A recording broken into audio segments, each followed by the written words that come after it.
If you are studying for the CFA, this is one of the most important chapters you'll come across, because this is where things stop being theory and start becoming actual investment decisions. In this video, we're going to go through financial statement analysis from the ground up, but not in the usual memorized definitions way. We're going to do it in a way analysts actually think. How you go from raw reports to real conclusions. What actually matters inside the filings, and how professionals turn accounting data into views on quality, risk, and future performance. No fluff, no textbook dumping, just the framework you actually used. Most people think about financial statement analysis is only about ratios. It's not. It's about answering one question.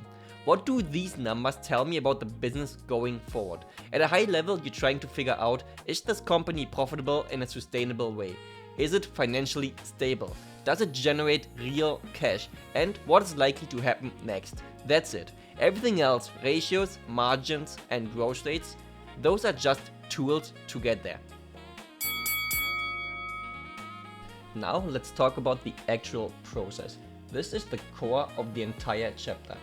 Think of it as a loop and not a straightforward line.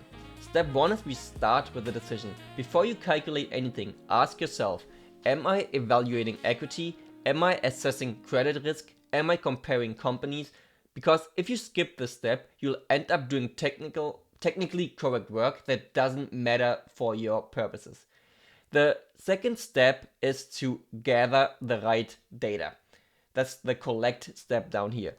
Financial statements are the base. You can use income statements, balance sheet, cash flow statements, and so on. But they're not enough on their own. You'll also need notes, management commentary, and external data. All of that we will cover in a second. The third step then is to process the data. This is where most people stop. You do ratios, margins, growth rates, common size statement, and so on. But this is not the answer. This is just the preparation.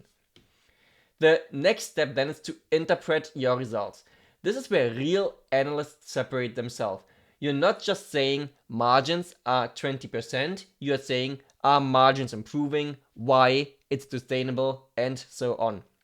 That's the main difference between a good analyst and an average analyst. The next step is then to communicate your results.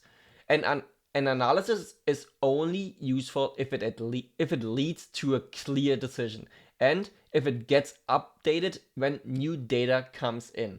Markets move fastly. Businesses change fastly. So your analysis has to evolve too. A common mistake is jumping straight into ratios without a purpose and treating the numbers as the conclusion. They're not. They're just inputs into your analysis. Everything, this whole process is basically a loop. You create your purpose, you collect data, you process it, you interpret, communicate, and as soon as new data hits, you basically start from the beginning. Let's go through this whole process in an example with real life data here. We start by defining a goal. Our goal here is to compare two companies, Microsoft versus Apple. We then start by pulling the data. We pull the data out of our own financial database. In a previous video, we've shown you guys on how to build your own financial database. The next step then is to process the data. We calculate ratios, liquidity, leverage, and cash flow metrics, for example. We will look at the trends over time and form a view in the interpretation step.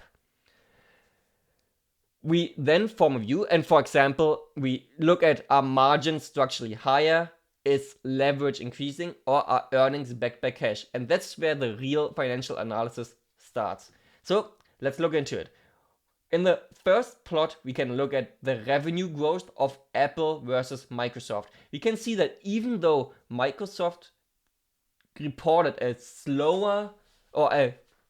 reported less revenue, we can see that it actually is growing faster than what Apple is reporting. Same on the net income. The net income on an annual basis for Microsoft is spiking up right now. We can then look at operating cash flows as well, where we see that on operating cash flow basis, Microsoft is actually beating Apple, even though it has lower revenue and net income. We can then look at the margins and see that Microsoft has a huge operating gross margin compared to what Apple is reporting. So even though Apple is reporting a huge revenue, we can now see that from margin structure wise, that Microsoft actually beats what Apple is reporting. The next step then is we can look at actual ratios. We can look at the current ratio, for example, where we see that Microsoft's current ratio is bigger than everything that Apple was reporting over the last couple of years. And we also see that Apple is levered way higher by having a high debt to equity ratio, where Microsoft only has around 50%. Apple is going almost all the way to 200%. It's important here that this is not financial advice. It's just to show you guys the process of how you get from collecting data to process data to making an investment decisions by looking and comparing two companies. As mentioned earlier, it is very important to know the purpose of your analysis. For example, it is the equity analyst has a different goal than a credit analyst. An equity analyst focuses on growth, profitability, and valuation of the company. A credit analyst, on the other side, cares more about solvency, debt repayment, downside risk, and cash stability. An internal manager inside the company uses it for operating decisions, investment planning, and financing, whereas a private equity and M&A analyst, for example, looks for future potential, synergies, exit value, and capital structure. They all use the same statement, but they ask completely, or they try to answer completely different questions. We summarize this in the nice heat map down here. Let's just focus on the equity versus credit analyst. The equity analyst is interested in the growth of the company. That's how he earns his money if the company on the stock market actually goes up. So he focuses on profitability, whereas the credit analyst doesn't care that much about profitability. The credit analyst actually cares about the balance sheet and the cash flow statement. For the credit analyst, it is important that his cash flow that he is promised comes in on a timely basis. So he needs to assure that the company has enough cash to pay their debt. The equity analyst, on the other hand, is more valuation focused. The credit analyst still looks at those ratios to make his decision, but it is not the main point for him to drive his decision. He cares more about everything cash flow related. The credit analyst has to monitor the risk of the company to see if they would default in the near future. So the next question we try to answer is, where do you get the data from, and what other sources out of those statements can you extract? The first one is the annual report. Annual reports are typically 10K and 20F filings. Then you have quarterly reports. Those are 10Q filings. You have current reports, which are 8Ks. And the nice thing is a financial report is not just the statement. It's actually a full information package. So companies also release proxy statements, and the financial statement comes with notes on top of it. The statements in the end tell you what happened, and the notes tell you why it happened. They explain the accounting policies, for example, the debt structure, the segment breakdowns, and risk and contingencies with the company. Without those notes, you're in the end just guessing. So let's break down everything that is disclosed in financial statements. We start with the management commentary. In this plot, we plot the explanatory power for an analyst versus the assurance or the formality the company has to go through for this statement. The management commentary gives you the strategy, the trend, the risks, and the forward-looking insights. It is very important here to remember, though, that the management's perspective. They obviously make the company look good. It is not independently written. So therefore, on a forward-looking content, it is very important, and it is therefore very important for an analyst, but it is not very regulated, and again, it is very much up to the company on what they want to disclose there. The second one then is the audit report. The audit report tells you whether the numbers are reliable enough to use.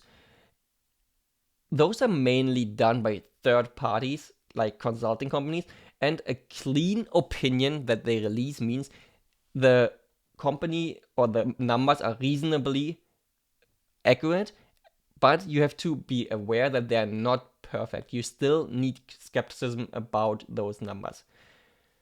The next one then is notes and supplementary schedules. The notes explain the assumptions, segment details, accounting choices, and risk. So therefore, they are very important for an analyst. They're also highly regulated, so you can find them in a structured way in those statements. The primary statement, on the other hand, mainly gives you all the numbers in table form, and it summarizes the performance and positions and income, cash flow versus balance sheet. Those are very regulated and have a high explanatory power for the analyst. You just have to be careful on what we did before. You have to extract the data, collect it, and clean it up properly. Here's where things to start getting tricky. Most companies report under one of the two main standards. The first one is IFRS, which is the global standard. The second one is US GAAP, that's the US standard. They're set by two different boards, the International Accounting Standard Board and the Financial Accounting Standard Board. Why does this matter in the end? The same business activity can be handled differently across those two standards. For example, they have different accounting rules, different accounting rules lead to different reported numbers. That means, for example, that margins may not be comparable, leverage may be defined differently, and cash flow classification can change. So an analyst has to be very careful to understand the rules and to adjust when comparing companies. So if Microsoft and Apple were reporting in different standards, one in US GAAP and one in IFRS, you have to be very careful on how you calculate those ratios, because some data points might be calculated in different ways. A very common example is FIFO versus LIFO. It's first in, first out versus last in, first out, which are handled differently between those two standards. The best analysts don't stop at just filings. They expand the dataset. Key external sources are, for example, earning calls, investor presentations, news, industry data, competitor analysis, and macro data. Why does this help? Things financials alone can't answer are, for example, is growth coming from the price or from volume? Are margins temporary or structural? Is management credible? Are competitors seeing the same trends? This is where analysis becomes edge. It is also it gets very more common to use alternative data sources for those analysis. You could, for example, look at conquest rates. You could look at short interest. All stuff that we collected in our own code and capital database. At the end of the day, financial statement analysis is about forming a view. Those views can be based on future performance, risk, cash generation, or sustainability. It's not just describing the past. If you remember nothing else, remember this. Start with the decision, not the ratios. Use the full information set, not just the statements.